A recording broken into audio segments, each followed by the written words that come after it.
tem um falso arqueólogo. Eu vou até gravar um vídeo, porque agora de novo os vídeos desse cara aparecerem. Um tal de Ron Wyatt. Que ele fala que encontrou roda do carro de Faraó debaixo do Mar Vermelho, encontrou a Arca da Aliança lá em Jerusalém. É tudo mentira. Sabe? E toda vez que eu dou palestra, o pessoal pergunta sobre isso, que encontrou a Arca de Noé também lá na Turquia, e tudo falso. Tudo falso, falso. E o cara tinha umas paranoias meio doidas, que Deus falou com ele quando ia revelar a Arca e tudo e tal. E agora alguém me mandou que ele fez de novo um vídeo. Ele já morreu. Ele era um anestesista de Nashville, Tennessee. E fizeram um vídeo agora bem feitinho e tudo e tal. E já tá com mais de 1 milhão de visualizações. Então, sobre o que esse vídeo é? Esse é sobre a achado da Arca de Moisés. A Arca da Aliança. Mas é tudo falso. Entendi. Você entendeu? Não tem nenhum arqueólogo com diploma mesmo que endosse o cara. Entendi. Não tem um.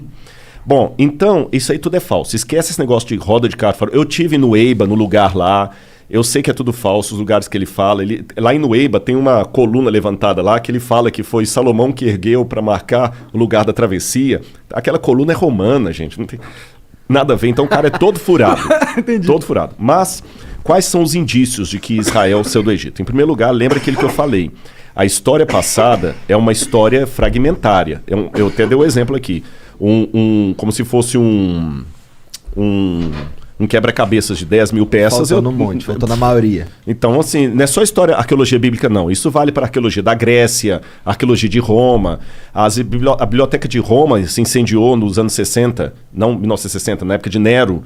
Depois você teve também a queda da Biblioteca de Alexandria, em 691. Depois você teve em 1453 o incêndio da Biblioteca de Constantinopla.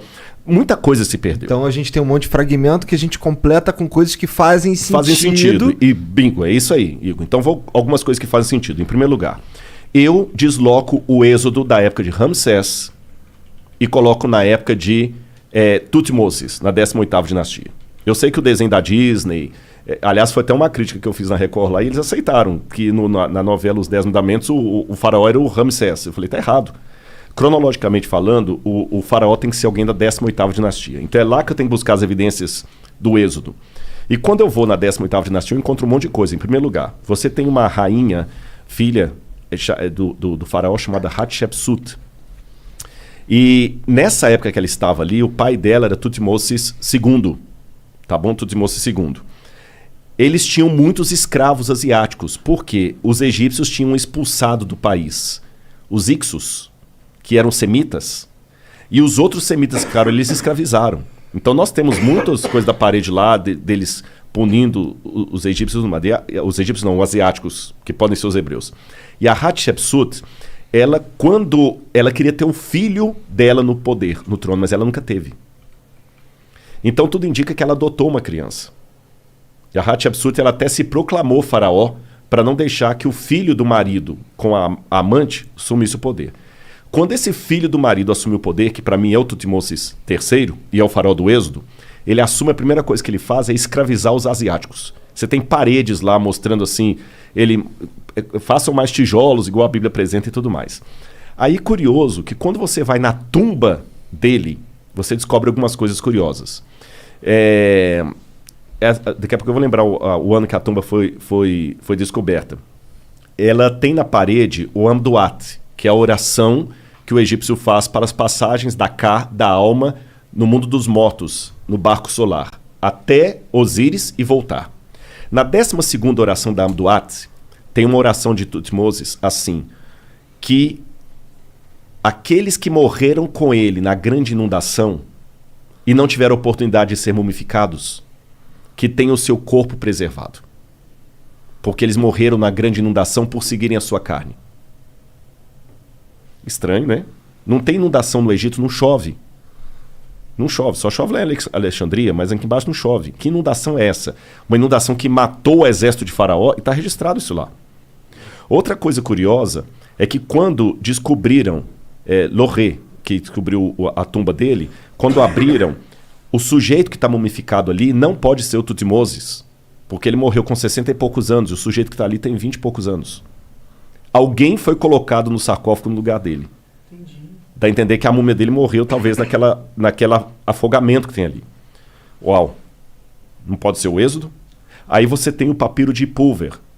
O papiro de Pulver, esse livrinho meu, Escavão da Verdade, eu vou mostrar para vocês. Eu fiz uma tradução do papiro de Pulver. O papiro de Pulver, que hoje está na biblioteca de Leiden, na Holanda, ele traz uma coisa muito interessante que parecem ser as pragas do Egito. O papiro de Pulver, ele conta aqui... Ó, inclusive isso aqui é a parte do Tutmosis, do cara batendo nos escravos que eu falei. E o papiro de Pulver, eu vou ler para vocês aqui, olha, um pedacinho das pragas. Deixa eu ver aqui. Bom, eu vou mostrar a foto aqui e vou citar o papiro de Pulver para vocês. Tá. Ele fala assim, ó Deus Horus, por que as tragédias se abateram sobre o Egito? Por que o Nilo virou sangue? Por que o Nilo virou sangue? Por que as trevas estão em todas as partes? Por que os animais estão morrendo no campo sem que ninguém os recolha? Isso está no papiro. Está no papiro. Por que os filhos dos nobres estão morrendo de causa inesperada? E por que os escravos saíram do país para o festival do Deus deles e levaram o nosso ouro no seu pescoço? Tanto as pragas como o fato dos hebreus irem embora e levar o ouro dos... Está tudo no Êxodo. Estou dando apenas 2 pinceladas aqui. Faz sentido. Ele chegou, começou a escravizar os caras ficaram putos, entraram em Exatamente. guerra, mataram todo mundo. Mas o papiro de Pulver não é Bíblia. Ele tá na Bíblia? Não, o papiro de Pulver não é Bíblia. Não é Bíblia? Não é Bíblia. É um documento egípcio. Pode crer. E você está entendendo? Então eu estou pegando a história da Bíblia contada por um documento fora da Bíblia. Os painéis ali de Tutmosis III. Até o nome de Moisés faz sentido nisso, porque na 18ª dinastia eles tinham muito costume de pegar a palavra Mes ou Mose, em egípcio, significa nascido de. E eles acoplavam o nome nascido de ao nome de uma divindade. Então você tinha, por exemplo, Mose, nascido do deus A, o deus da lua. Tutmosis, nascido do deus Tot, o deus escriba. E o nome do hebreu, Moses, Moshe em hebraico. Nascido de. De quem? Parece que quando ele entregou para o deus hebreu, ele tirou a divindade egípcia. Então até o nome dele é um nome egípcio. O livro do Êxodo tem várias palavras que vêm do egípcio. Não são palavras hebraicas. A palavra para papiro é egípcia, a palavra para Nilo é egípcia. Tem um monte de palavra egípcia. Então, eu só estou dando umas 3 ou 4 gotas aqui para ver que nós temos evidências acadêmicas que apontam para o Êxodo. Aí, o que é o Êxodo exatamente? A forma é quando os hebreus saíram do Egito, exatamente. Entendi. Que na verdade a palavra Êxodo vem do grego, porque a Bíblia foi traduzida para o grego no 4º século a.C.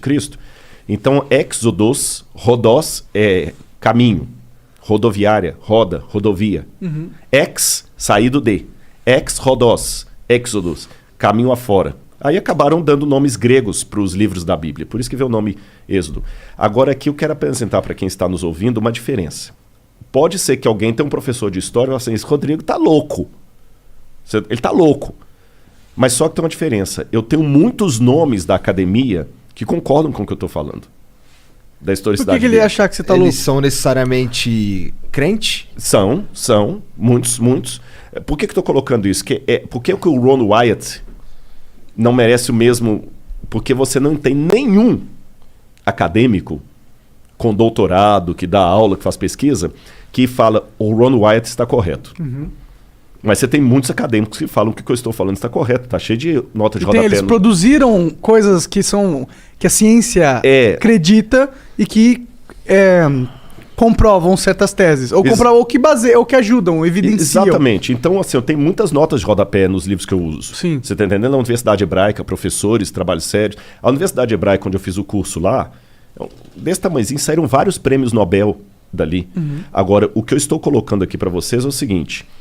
Muita gente talvez está surpreso com as minhas declarações, não é porque elas são anticientíficas. É porque, infelizmente, a academia é tão dominada pelo... Eu sei que eles odeiam quando se fala isso, mas existe um ateísmo metodológico que quando alguém apresenta evidência de Deus, parece que o cara está sendo terraplanista. E não é bem por aí. No caso, eles não apresentam... Isso não é nem evidência de Deus, de certa forma. É a evidência que a Bíblia conta passagens que realmente aconteceram. Mas só que aí tem uma coisa importante. Aí eu tenho que pular para a teologia para responder isso. Não existe a arqueologia do Bhagavad Gita. Bhagavad Gita é o livro sagrado dos hindus. Não existe? Não. Por uma razão muito simples.